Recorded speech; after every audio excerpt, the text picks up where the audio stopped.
자, 36번. 공탁물에 관한 다음 설명 중 옳지 않은 것. 가압류 해방 공탁의 목적물은 금전에 의한 공탁만 가능하다. 맞죠?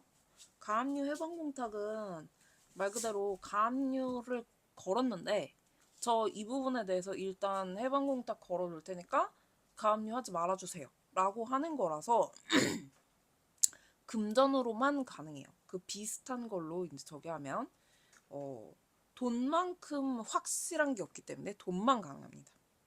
변제의 목적물이 공탁에 적당하지 않거나 멸실 또는 훼손될 염려가 있거나 공탁이 과다한 비용을 요하는 경우 변제자는 법원의 허가를 얻어 물건을 경매하거나 시가로 방매하여 대금을 공탁할 수 있다. 자, 목적물이 공탁에 적당하지 않거나 막 음식물이거나 뭐 상하거나 뭐 이럴 수 있잖아요. 멸실 또는 훼손될 염려가 있거나 이러면은 아니면은 공탁에 너무 과다한 비용이 필요하다. 뭐 그러면은 이제 뭐 온도와 습도를 전부 다 맞춰가지고 이거를 보관을 해야 된다. 이러면 돈이 엄청나게 많이 들 거 아니에요? 아니면 사이즈가 너무 크다거나 이러면은 요한의 경우 변제자는 법원의 허가를 얻어서 물건을 경매해서 그걸 돈으로 혹은 시가로 방매해서 그걸 돈으로 공탁을 하는 게 가능합니다. 상호 가등기를 위한 공탁의 경우 금전 또는 법원이 인정한 유가증권으로 공탁할 수 있다. 이거 안 돼요. 상호 가등기도 금전만 되고 법원이 인정한 유가증권은 안 됩니다. 김영식 유가증권을 공탁하는 경우 공탁물을 수령하는 자가 즉시 권리를 취득할 수 있도록 유가증권에 배서를 하거나 양도증서를 첨부하여야 한다. 자, 김영식 유가증권이면 이름이 써 있는 거잖아요.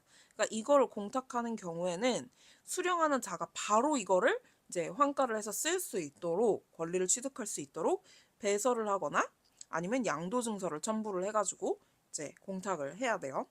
사업 시행자가 공익사업을 위한 토지 등의 취득 및 보상에 관한 법률이 규정하고 있는 절차에 따라 공공용지를 수용 또는 취득하고 그에 따른 손실보상금을 피수용자에게 지급하는 것에 가름하여 공탁하는 경우 공탁물은 당해 법령에 규정되어 있는 대로 금전 또는 채권으로 할 수 있을 것이나 그 경우에 있어서도 현금으로 보상금을 지급하도록 되어 있을 때에는 현금으로 지급하거나 공탁하여야지 채권으로 지급하거나 공탁할 수는 없다.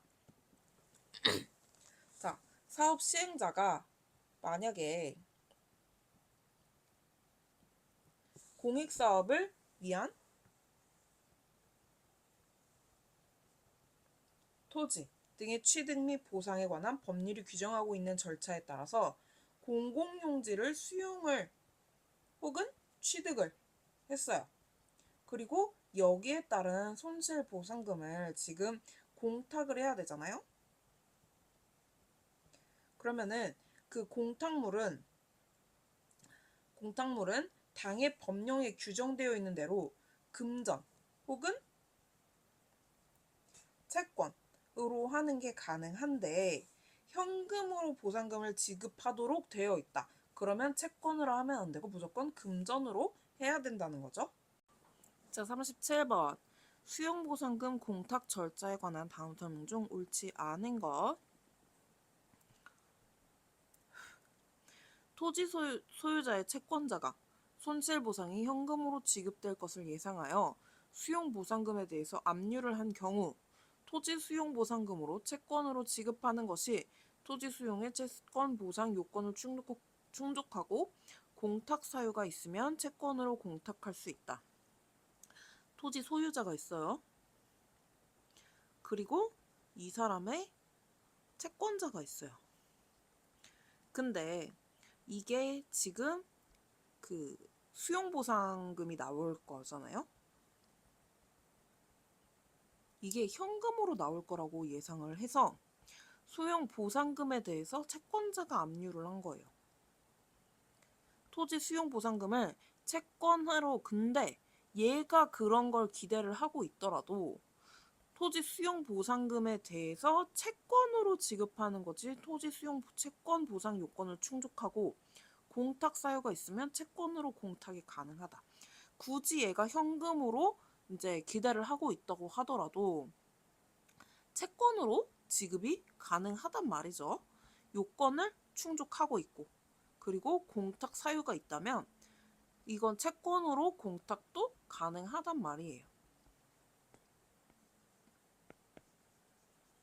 그 다음 압류나 가압류가 있는 수용보상금을 사업 시행자가 채권과 현금으로 지급하고자 할 경우 피압류 채권이 금전 채권인 수용보상금 채권이라면 현금으로 지급하는 수용보상금 부분은 공익사업을 위한 토지 등의 취득 및 보상에 관한 법률, 민사집행법에 의하여 집행공탁할 수 있고 채권으로 지급하는 수용보상금 부분은 공익사업을 위한 토지 등의 취득 및 보상에 관한 법률, 각 호의 공탁 사유가 있다면 유가증권 공탁 절차에 따라 공탁할 수 있다. 자, 압류나 가압류가 들어왔어요. 어디에? 수용보상금에.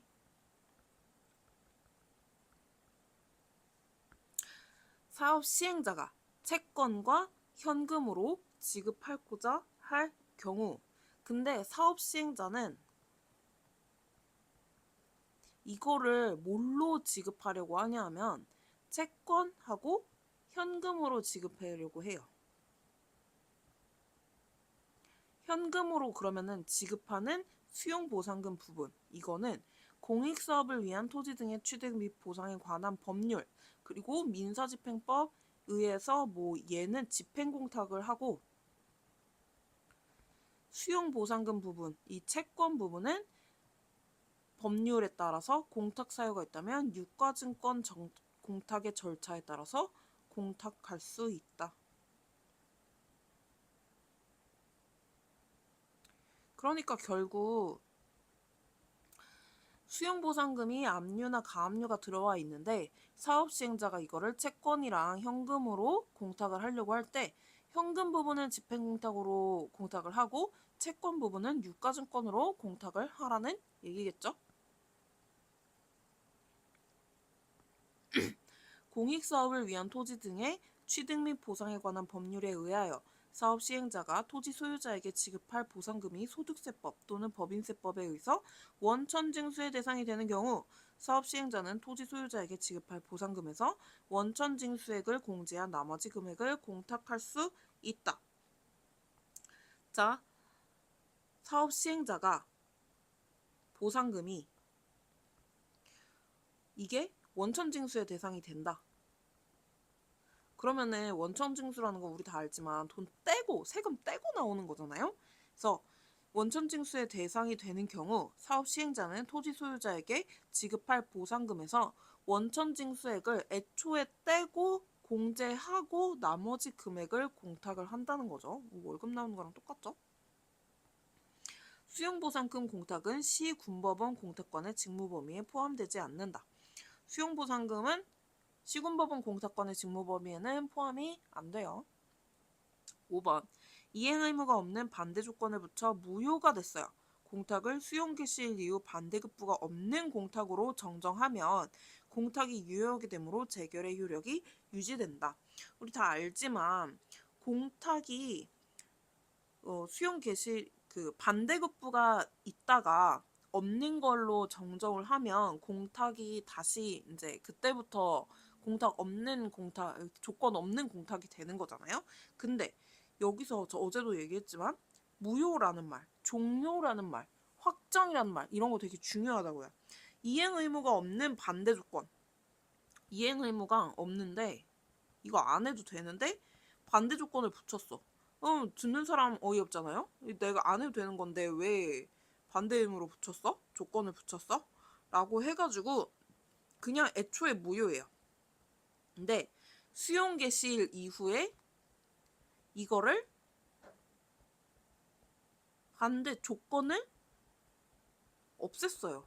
그런다고 얘가 유효가 되겠냐고요. 당연히 안 되지. 그럼 수용 개시일 이전에 하든가. 그쵸?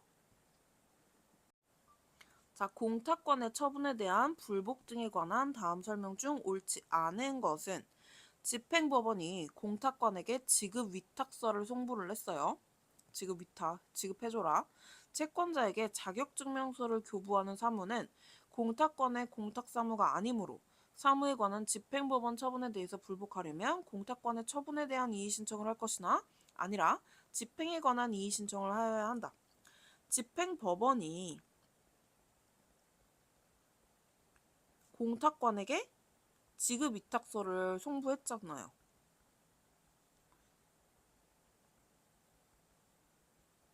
그리고 채권자에게 자격증명서를 교부하는 사무는 공탁권의 공탁사무가 아니에요.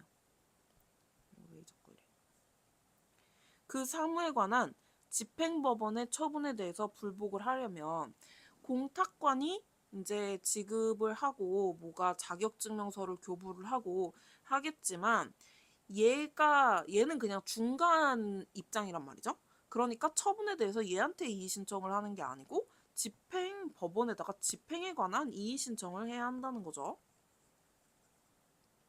그 다음 공탁신청이 불수리된 후 신청인이 이의신청을 하지 않은 때에는 불수리 결정연도 다음 해부터 관할 지방법원이 이의신청을 기각하거나 각하한 때는 기각 또는 각하 결정이 있은 다음 해부터 5년간 공탁 기록을 보존한다. 기록이 되게 중요하대요. 공탁이. 그래서 공탁 신청이 불수리 됐어요. 신청인이 그리고 이의신청을 안 했어.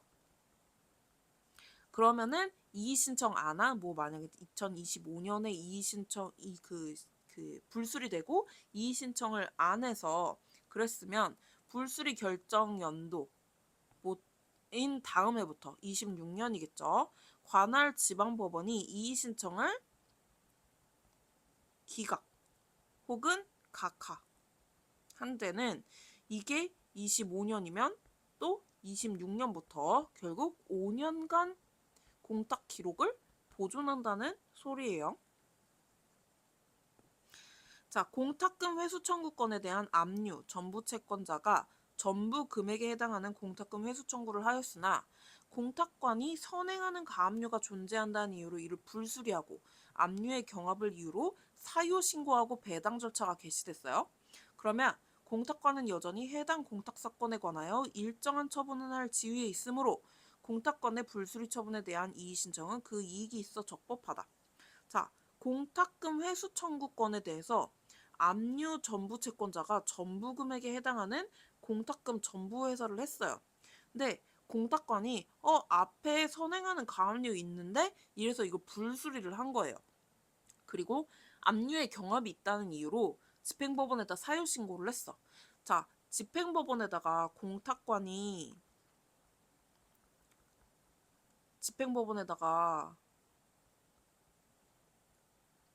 사유 신고를 했어요. 그러면은 집행법원은 이렇게 해서 배당 절차해 라고 얘기를 한단 말이죠. 그러면은 이거는 이미 예손을 떠난 거야. 배당 절차가 개시되면. 사유 신고를 했고 배당 절차가 개시되면. 그러면은 더 이상 공탁관은 할 수 있는 게 없어요. 공탁관은 여전히 해당 사건에 관하여 일정한 처분을 할 지위에 있으므로, 그러니까 이게 틀린 거죠. 공탁관의 불수리 처분에 대한 이의신청은 이익이 있어 적법하지 않아요. 왜냐하면 공탁관의 손을 떠났으니까 공탁관한테 아무리 이의신청하고 공탁관이 오케이 해봤자 될 수 있는 게 아무것도 없거든요. 자, 공탁관의 처분에 대해서 불복이 있는 자는 관할 지방법원 공탁소에 이의신청서를 제출하는 방법으로 이의신청을 하여야 한다. 이것도 페이크로 많이 나오는데 지방법원에다 하는 거예요. 이의신청은 법원에 하는데 이의신청서는 어디다가 제출하라고? 공탁소에다가 제출하라고. 이거 바꿔서 가끔 나오더라고요. 이의신청서를 법원에다 제출해야 된다. 뭐 공탁소에다가 이의를 제기해야 된다. 뭐 이렇게 이의신청을 하여야 한다. 뭐 이렇게 바꿔서 나오더라고요. 5번. 법원은 공탁권의 처분에 대한 이의신청을 심리할 경우 공탁권의 형식적 심사권을 전제로 처분 당시 제출된 신청 서류 등에 의하여 그 처분의 당부를 판단하여야 한다. 그쵸? 이의신청이 들어왔다. 그러면 이게 맞는지 안 맞는지 심리를 할 거 아니에요? 공탁관에 그러면 형식적 심사권으로 서류를 봐야지 그 이외의 것들까지 보려고 하면 안 된다는 거죠. 처분 당시 제출된 신청서하고 그 서류 이런 걸로 당부를 판단해야지 그 이외의 거를 더 본다거나 아니면 서류를 안 본다거나 이러면 안 된다는 거. 자, 39번. 공탁권의 심사권에 관한 다음 설명 중 옳지 않은 것은? 자, 공탁자가 조건부 공탁을 했어요. 이거 돈 가져가려면은 이거 해야 돼요 라고 조건을 걸었어요. 피공탁자가 조건을 이행할 의무가 있는지 여부에 대해서 공탁권은 실질적으로 심사할 권한은 없죠. 서류만 보고 형식적으로 심사를 해야 돼요. 실질적 아니죠. 형식적 심사권밖에 없는 공탁관으로서는 전부명령의 유무유를 심사할 수는 없는 것이므로 공탁물 회수 청구 채권, 미리 압류 및 전부되었다는 이유로 공탁금 회수 청구를 불수리한 공탁관의 처분은 정당하다. 자, 전부명령에 명령이 내려왔어요. 근데 이게 유효인지 무효인지 공탁관이 알 게 뭐야? 그쵸? 공탁물 회수 청구 채권. 채권에 전부명령이 내려왔으면 공탁관은 전부명령이 내려왔구나 라는 것까지만 생각하는 거예요. 유효인지 무효인지까지 체크할 필요는 없어요. 그래서 공탁금 회수 청구가 들어왔으면 이거 회수 청구권 이미 채권 압류 및 전부되었는데요? 라고 불수리할 수 있다는 거죠. 그건 정당하다는 거예요. 저당 채무의 변제는 원칙적으로 근저당권 설정 등기의 말소에 앞서 이행되어야 하므로 저당 채무의 변제와 근저당권 설정 등기의 말소를 동시 이행하기로 하는 특약을 한 사실이 없음에도 채무자 또는 소유자가 근저당권으로 담보된 채무를 변제 공탁함에 있어 근저당권 설정 등기의 말소에 소요될 서류 일체의 교부를 반대급부로 한 경우 위 공탁은 변제의 효력이 없다. 다만 공탁관은 그러한 특약을 한 사실이 없음에도 특약이 있는 것으로 아는 공탁 신청이 있으면 특약의 유무에 대해서 심사할 권한이 없으므로 이를 수리할 수밖에 없다. 자, 저당 채무의 변제는 원칙적으로 근저당권의 말소 이전에 이루어져야 돼요. 이전. 말소가 후에 이루어져야죠. 당연하죠. 돈을 갚아야 근저당권을 말소해주지. 저당 채무의 변제와 근저당권 설정 등기를 동시 이행을 하는 거는 그러니까 말이 안 되죠. 얘가 선이행돼야 되는데 동시행 이행하기로 하는 특약을 한 사실이 없음에도 특약이 없었어. 이런 특약이 없었어. 채무자 또는 소유자가 근저당권으로 담보된 채무를 변제 공탁함에 있어 근저당권 설정 등기 말소에 소요될 서류 일체의 교부를 반대급부로 한 경우 이거 저당 채무 변제 공탁을 하면서 여기에 반대급부로 근저당권 말소 등기 서류를 갖고 오라고 한 거예요. 그러면은 실질적으로 이게 선이행이 아니고 돈 가져가려면 미리 이거 서류부터 갖고 와 이렇게 되는 거잖아요. 공탁은 변제 효력이 없어요. 그렇지만 공탁관은 그러한 특약을 사실이 없음에도 특약이 있는 것으로 하는 공탁 신청이 만약에 서류에 이런 특약이 있다고 들어왔어. 그럼 공탁관 입장에서는 특약이 있으니까 유무 진짜 있는지 없는지에 대해서까지 확인할 게 없고 심사할 권한이 없으므로 이를 수리할 수밖에 없는 거죠. 자, 공탁 신청 시 공탁서 및 첨부서면의 기재 자체로 보아 공탁 사유가 존재하지 않는 것이 분명한 경우 해당 계약이 무효라서 공탁에 의해서 면책을 얻고자 하는 채무의 부존재가 일견 명백한 경우 공탁 신청을 불수리할 수 있다. 그쵸? 아무리 형식적 심사권만 있다고 해도 이게 누가 봐도 아니야. 누가 봐도 가짜야. 누가 봐도 무효야. 이런 경우는 공탁관이 이제 거절을 해야 되는 그런 이제 거절이 아니라 불수리를 해야 되는. 자, 공탁관은 조사 단계에서 서류에 불비한 점이 있거나 공탁 사유 또는 지급 사유가 없으면 보정이나 취하를 권유할 수 있어요. 근데 신청인이 이에 응하지 않은 경우 접수를 거절하는 건 안 돼요. 접수는 무조건 해야 되고 여기에 대해서 불수리하거나 수리하거나 이런 판단을 내리는 것 뿐이지 접수를 거절하는 것 자체는 안 돼요. 자, 공탁서의 피공탁자 기재에 관한 설명 중 옳지 않은 것. 사회행위 취소에 따른 원상회복 청구권을 피보전 권리로 한 채권 처분금지 가처분 결정에 제3채무자에게 그 송달이 됐어요. 제3채무자는 민법에 따라 수령불능을 공탁 원인으로 하여 피공탁자를 가처분 채무자로 하는 확지공탁을 한다. 자, 사회행위 취소. 그래서 원상회복 청구권. 이거를 피보전 권리로 하고 권리로 해가지고 가처분 결정이 났어요. 그리고 이게 제3채무자한테 송달이 됐어요. 그럼 이제 제3채무자는 이거 알았잖아요. 제3채무자는 수령불능을 공탁 원인으로 하여 피공탁자를 가처분 채무자로 하는 가처분 채무자, 이거를 건 사람한테 이제 하는 그 공탁을 하는 확지 공탁을 해야죠. 누군지 상대 누가 가져가야 되는지 확실하니까. 그다음 질권의 목적물이 된 채권의 변제기가 질권자의 채권의 변제기보다 먼저 도래한 때에는 질권자는 제3채무자에 대해서 변제금액의 공탁을 청구할 수 있는데 제3채무자는 질권 설정자를 피공탁자로 기재하여 공탁한다. 자, 질권의 목적물이 된 이렇게 쓰자. 채권이 있어요. 근데 이거에 질권이 설정됐어요. 채권의 변제기가 질권자의 채권의 변제기보다 먼저 도래했어요. 이게 먼저 변제기가 왔단 말이에요.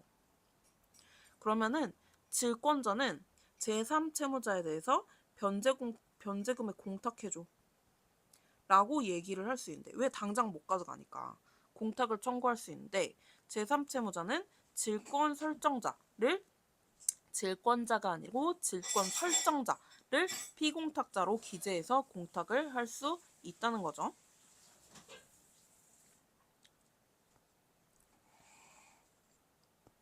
자, 가압류 채무자의 가압류 해방 공탁의 경우 공탁서에 피공탁자를 기재하지 않는다. 채무자가 가압류 해방 공탁을 하는 건 이제 법원한테 이제 돈을 넣어놓는 거잖아요. 그러다 보니까 피공탁자를 기재하지 않아요. 금전채권의 일부에 대해서 가압류가 있음을 원인으로 제3채무자가 가압류된 금액만을 공탁하는 경우 피공탁자를 기재하지 않는다. 금전채권이 있는데 일부에 가압류가 있어요. 그래서 가압류된 금액을 공탁을 해. 그러면 피공탁자를 기재하지 않아요. 그러면 안 되죠.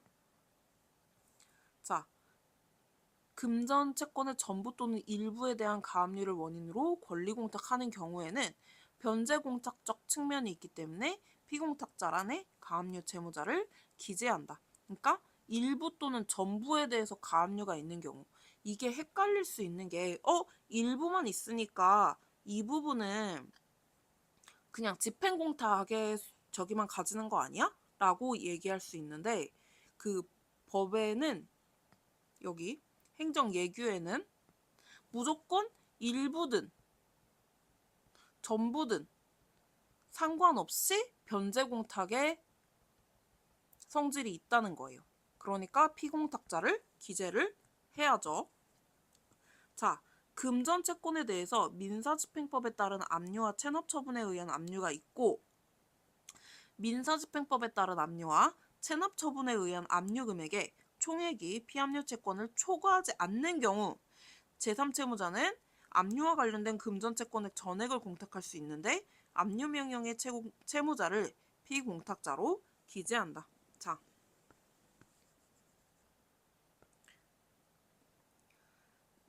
압류가 있는데 채권에 대해서, 자, 민집에 따른 압류, 그리고 체납처분에 따른 압류가 있어요.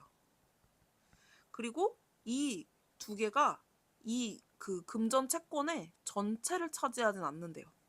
그러니까 이만큼만 지금 그 채권액이 있다고 하면은 제3채무자가 이 부분에 대해서 공탁을 할 때는 압류된 금액 전체를 공탁을 할 수가 있겠죠, 당연히. 이 경우 압류 명령의 채무자를 피공탁자로 기재를 해야 돼요. 그러니까 뭐 이거 채권자, 이 채권자 이런 거 기재하는 게 아니고 채무자를 피공탁자로 기재해야 돼요. 그러면은 채무자로 기재해서 저기를 하면 얘네들이 알아서 와가지고 뭐 전부 명령을 하든 뭘 하든 해가지고 그거를 가져가겠죠. 전자공탁 시스템을 이용한 공탁 절차에 관한 설명 중 옳은 걸 고르래요. 공탁 규칙 개인 회원은 공탁소를 방문하지 않고도 공탁규칙 70조 사용자 등록을 할 수 있다. 약간 그런 느낌? 공인인증서? 앉아서 발급받을 수 있잖아요. 민법 487조 변제공탁, 공탁액 6천만 원.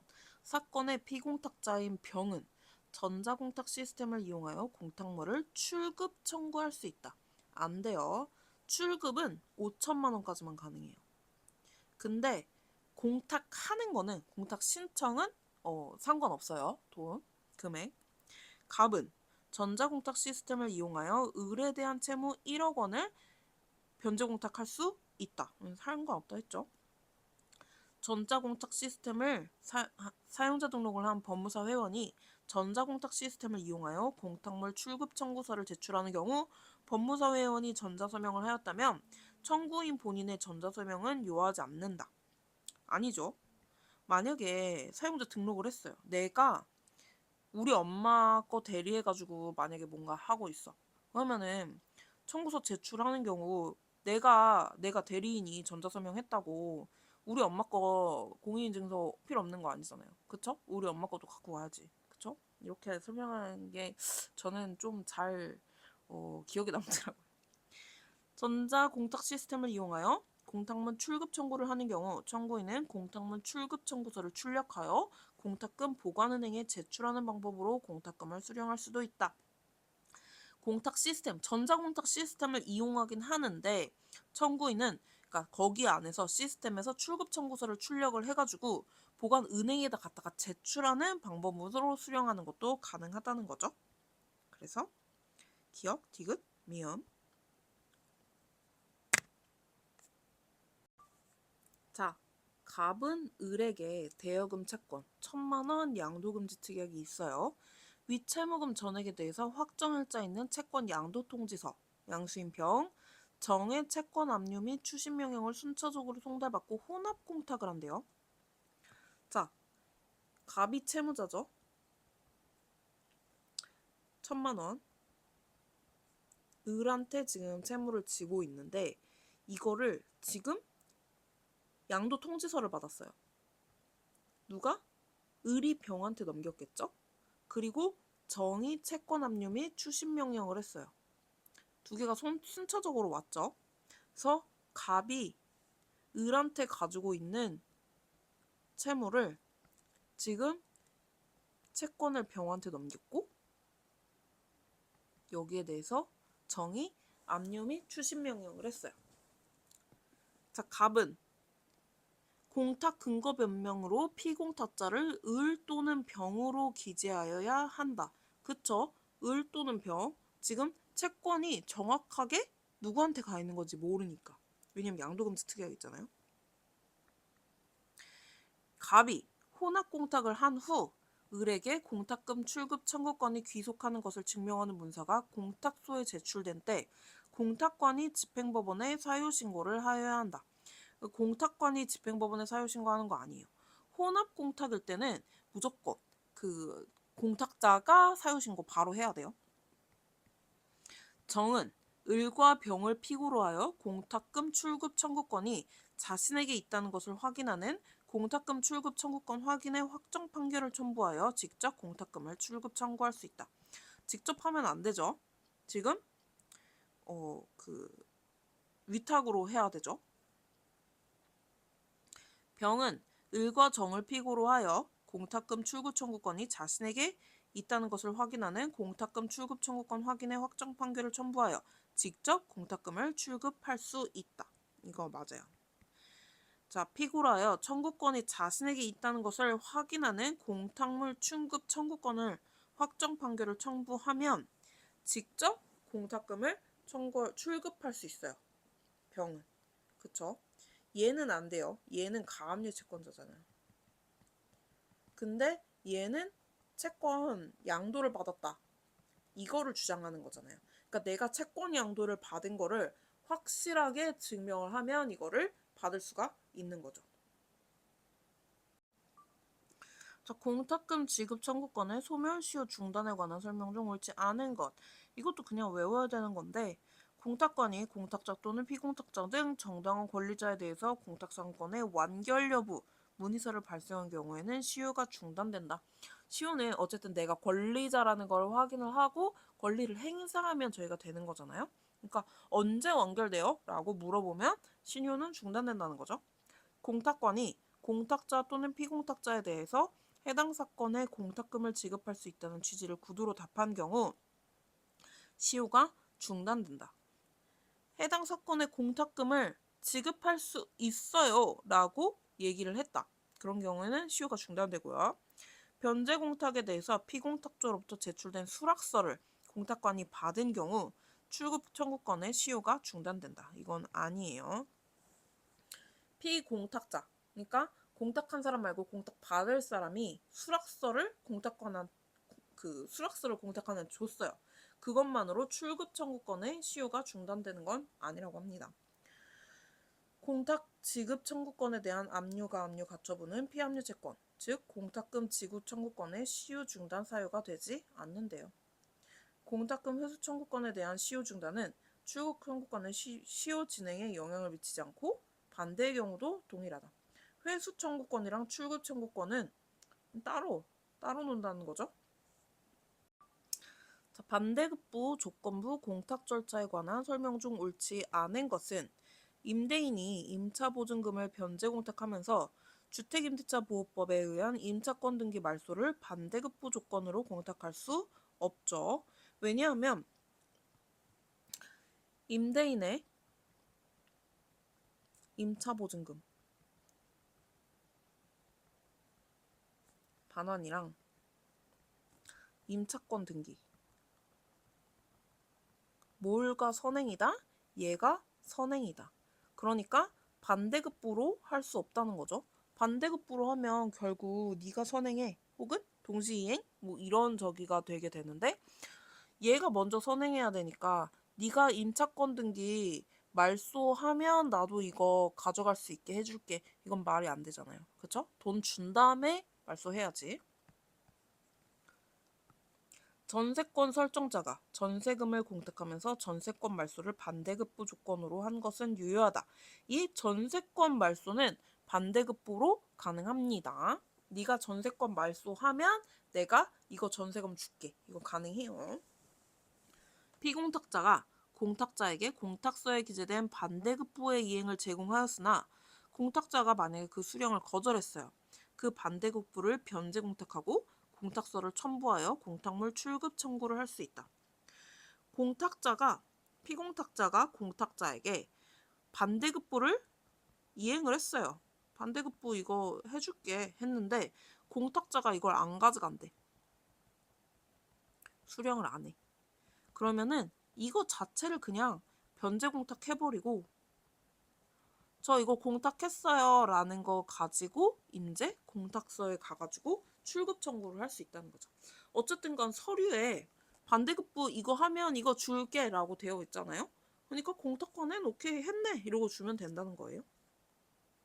자, 부당한 반대급부 조건을 붙인 변제공탁에 대해서 피공탁자가 이를 수락하면 공탁물에 출급하기 위해서는 반대급부 조건을 이행하고 반대급부 이행 증명서면을 첨부해야 한다. 반대급부 조건이 만약에 부당해요. 그러면 이거 무효야 할 수 있잖아요. 근데 피공탁자가 이걸 오케이를 했단 말이에요. 피공탁자가 이거를 오케이를 했어요. 그러면은 결국 이게 유효해 라고 얘가 오케이를 한 거니까 뭘 해야 된다? 반대급부를 이행하고 증명서면을 첨부해야 한다. 자, 공탁자가 공탁물 수령자로부터 공탁자 앞으로의 소유권 이전 등기에 필요한 일체의 서류를 공탁자에게 교부하라는 반대급부 조건을 붙여 변제공탁을 했어요. 이와 별도로 같은 부동산에 관한 소유권 이전 등기 절차 이행의 소를 제기를 했어요. 승소를 했어. 판결은 반대급부 이행 증명서면에 해당한다. 자, 이거는 일단 아닌데요.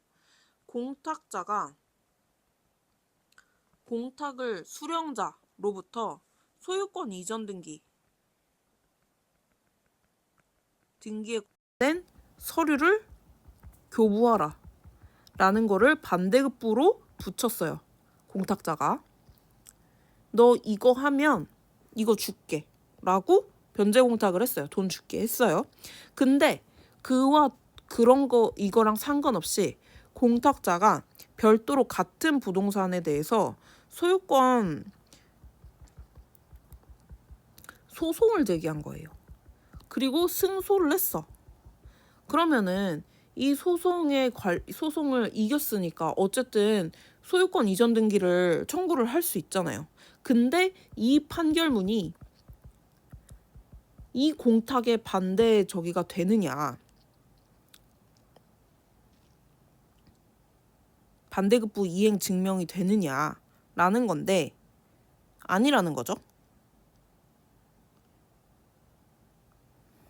이거는 두 개는 아무런 상관이 없다는 거야.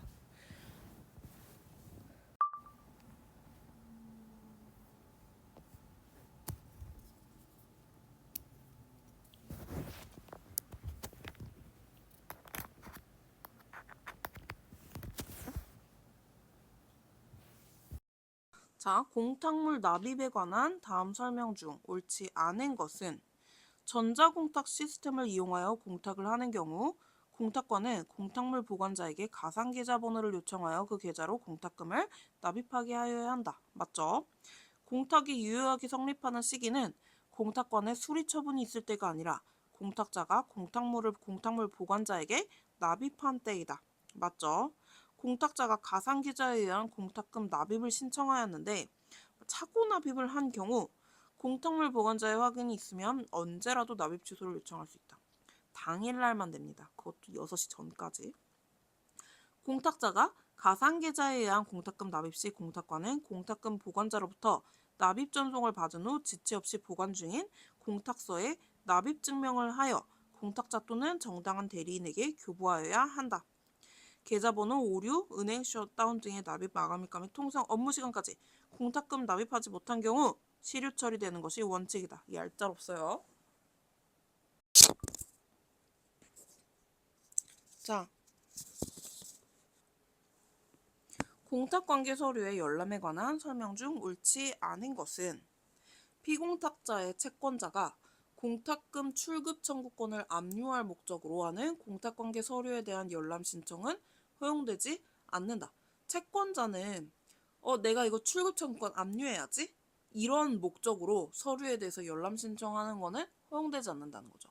공탁 서류는 굉장히 이제 그 금전이라던가 뭐 이런 거에 관련된 거기 때문에 되게 허용되는 범위가 다른 거에 비해서 좀 좁더라고요. 공탁자 친구 갑이 친구 을에게 공탁 관계 서류의 열람을 위임한 경우 대리인의 권한을 증명하는 서면에 갑의 인감 도장을 찍고 인감 증명서를 첨부하여야 한다. 얘 확실히 내 대리인이다. 내가 시켰어. 라는 거 얘기해야 되죠. 지급이 완료되지 않은 공탁 사건에 관하여 확인을 목적으로 공탁 관계 서류를 열람시킨 경우 소멸시효가 중단된다. 저 이거 확인 좀 할게요. 이렇게 되면 소멸시효가 중단돼 버리고요. 공탁 당사자는 전자공탁 시스템을 이용하여 전자문서로 제출한 공탁 관계 서류에 대한 열람을 청구할 수 있는데 열람을 신청한 자는 공탁관이 열람을 승인한 날부터 2주일 이내에 공탁 관계 서류를 열람할 수 있다. 와, 나 이거 숫자 좀 안 바꿨으면 좋겠어, 진짜. 일주일이에요, 일주일. 낼 게 얼마나 많은데 굳이 이렇게 숫자 가지고 장난을 쳐야 되나? 변제공탁의 공탁자는 전자공탁 시스템을 이용하여 전자문서로 제출된 공탁 관계 서류에 대한 열람뿐 아니라 전자공탁 시스템으로 처리한 공탁 사무에 대한 사실 증명을 청구할 수 있다. 전자문서로 제출된 공탁 관계 서류하고 전자공탁 시스템으로 처리한 사실 증명. 당연한 거죠. 재직증명서 처리하는 것 같이. 자, 변제 공탁물 지급에 관한 설명 중 옳지 않은 것은 사업 시행자가 수용 보상금을 토지의 공유자 전원을 피공탁자로 하여 공탁한 경우 공유 토지에 대한 수요 보상금 공탁금을 가분 채권으로 모아 공유자 각자가 자기의 등기부상 지분에 해당하는 공탁금을 출급 청구할 수 있다. 가분 채권. 추심 채권자가 집행 채권을 제3자에게 양도한 경우 해당 추심 채권자로서의 지위도 집행 채권의 양도에 수반하여 양수인에게 이전되므로 집행 채권의 양수인은 다시 국가를 제3채무자로 하여 압류 및 추심 명령을 받을 필요는 없다. 추심 채권자가 이 집행채권, 가지고 있는 집행채권을 제3자에게 양도를 했어요. 그러면은 해당 추심권자로서의 지위도, 이 지위도 얘한테 넘어간다는 거죠. 양수인에게 이전되므로 집행채권의 양수인이 또다시 추심 명령을 받을 필요는 없다라는 거죠. 이미 추심 그 채권도 양도 받았고, 그리고 그 추심채권자의 지위도 같이 양도받은 거니까. 사회행위 취소 및 가액배상을 구하는 소송을 제기한 수인의 취소 채권자들을 전부 피공탁자로 하여 상대적 불확치 공탁을 한 경우 피공탁자 각자는 공탁서의 기재에 따라 각자의 소송에서 확정된 판결 등에서 인정된 가액배상금의 비율에 따라 공탁금을 출급 청구할 수 있다. 자, 사회행위 하고 이거 가액배상 해주세요. 이라고 이제 취소 채권자들이 있어요. 이거 소송을 제기를 했어요. 그래서 이 취소 채권자 전부한테 비공탁조로 해서 이제 공탁을 한 거예요. 공탁을 했는데 이 취소 채권자들이 누가 얼마나 가져갈지 몰라. 그래가지고 뭉뚱그려서 공탁을 상대적 불확치 공탁을 했어요. 그러면은 피공탁자들은 각자 공탁서의 기재에 따라 소송에서 확정된 판결, 확정이 됐을 거 아니에요. 그러면은 이거에 따라서 이제 나 얼마 해가지고 공탁금을 출급 청구를 하는 거죠. 자, 공탁자 및 공탁소에 대한 공탁 수락의 의사표시는 구두나 서면으로 할 수 있다. 구두로 하면 안 돼요. 법은 되게 서류를 좋아하는 것 같아요. 드라마 보면 검사들 서류 막 이따만큼씩 가지고 있고 막 그러잖아요. 그 변호사들도 막 어디 법원 갈 때 막 캐리어 끌고 오고 진짜 서류 좋아하는 것 같아요. 그 전자문서는 아무래도 조작이나 이런 위험 가능성이 있다 보니까 어쩔 수 없긴 하긴 하다는데 그거 어떻게 다 보지? 정신 나갈 것 같은데. 자, 공탁자가 착오로 공탁한 후 공탁물을 회수하기 전에 공탁물 출급 청구권에 대한 전부 명령을 받아 공탁물을 수령한 자는 공탁자에 대해서 부당이득 반환 의무를 부담한다. 자, 착오로 공탁을 했어요. 잘못 공탁했어. 그래서 회수했다가 다시 해야 되는데 그 전에 공탁물 출급 청구권에 대해서 전부 명령을 누가 받아가지고 공탁물을 수령해 버렸어요. 그러면은 공탁자는 이거 내가 잘못한 거야 라고 해가지고 이거 다시 내놔 라고 부당이득 반환 의무 청구를 할 수가 있다는 거죠. 자, 채무자 갑은 채권자 을의 채권 가압류 결정 1,000만원 송달 받고 가압류 해방 공탁을 하려고 한다. 옳은 것을 모두 고른 것은 해방 공탁은 저 법원에다가 잠깐 저 이거 가압류 좀 일단 좀 멈춰주세요 이렇게 하는 거죠. 실질적 통용 가치가 있는 유가증권은 가압류 해방 공탁의 공탁물이 될 수 있다. 이거 안 된다고 했어요. 유가증권 안 되고 무조건 현금으로만 해야 돼요. 갑의 친구 병이 갑을 대신하여 가압류 해방 공탁을 할 수는 없다. 그쵸? 해방 공탁은 타인을 대신해줄 수 없어요. 무조건 자기가 해야 돼요. 위 공탁이 성립한 후 고양시의 체납 처분에 의한 압류 통지가 공탁소에 도달하면 공탁가는 지체 없이 가압류 발령법원에 사유신고를 하여야 한다. 이건 아니죠? 맞나? 갑자기 헷갈려. 맞죠? 아니죠? 선우를 불문하고 이 채권 가압류하고 그 체납 처분에 의한 압류 통지가 있으면은 이거는 그 사유 신고를 안 해요. 그래서 틀렸고, 위 공탁이 성립한 후 병해 채권 압류 및 추심 명령 이 공탁소에 도달한 경우 집체 없이 압류를 발령한 집행법원에 사유 신고를 하여야 한다. 왜냐하면 이거는 압류잖아요. 가압류하고 그 다음에 압류가 들어왔으니까 이거를 바로 집행법원에 사유 신고를 해야죠. 자, 형사공탁 특례에 관한 설명 중 가장 옳은 것인 공탁자는 피공탁자의 인적사항을 모르는 경우 공탁서의 피공탁자란에 해당 상수사건의 사건 번호 등을 기재할 수 있지만 인적사항을 아는 경우 피공탁자의 성명, 주민등록번호, 주소를 기재해야 한다. 이거 무섭지 않아요? 오히려 인적사항 안다고 해가지고 이거 다 알고 있는 게 더 무서운데? 자, 형사공탁은 반드시 피공탁자 주소지 관할법원 소재 공탁소에 신청하여야 한다. 그래요? 아니지 않아?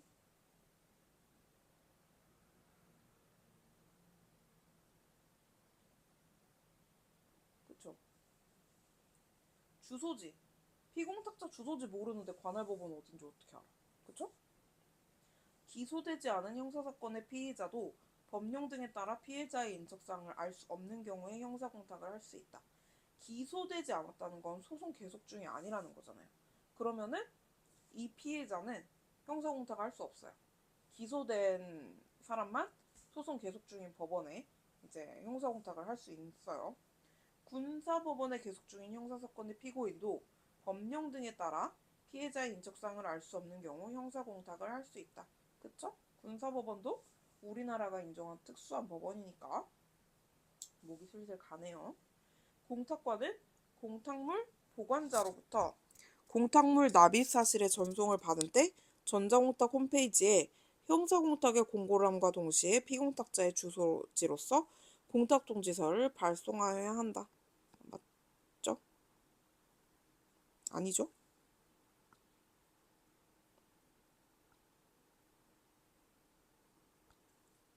이거 아니고 공탁통지서를 발송하는 게 아니고 이제 공고하는 방법으로 할 수 있는 거죠. 정신이 나가려고. 자, 관할공탁소 이외의 공탁소에서 공탁사건 처리 지침의 설명 중 가장 옳은 것.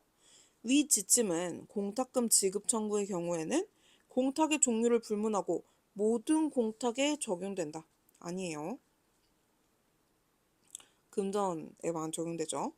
위 지침은 접수공탁소 및 관할공탁소 모두가 지방법원 본원인 경우에 하나여 적용된다. 이거 아니죠. 본원, 지원. 본원 또는 지원. 지휘로 돼 있네요. 공탁자는 공탁서 등을 공탁금 지급 청구인은 청구서 등을 접수공탁소에 제출하면서 우표를 붙였다면 봉투를 특급 우편으로 송부하기 위함을 함께 제출하여야 한다. 이거 맞죠? 갑이 을에 대한 물품 대금 채무 500만 원을 서울중앙지방법원에다가 금전 변제 공탁했어요. 피공탁자 을은 서울 북부지방법원에서 출급 청구서를 제출할 수 있다. 안 되죠. 둘 다 서울이잖아. 지방법원 본원이랑 지원인 경우에 가능하니까 서울인 경우에는 안 되고 뭐 서울인데 내가 뭐 저쪽 경기도 뭐 파주지법에서 이걸 가져간다. 의정부지법에서 가져간다. 이런 건 가능하겠죠.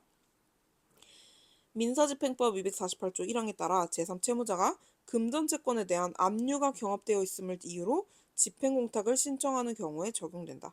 아니죠. 압류가 경합되어 있음을 이유로 집행공탁을 신청하는 경우는 안 되고 이건 금전공탁만 가능해요.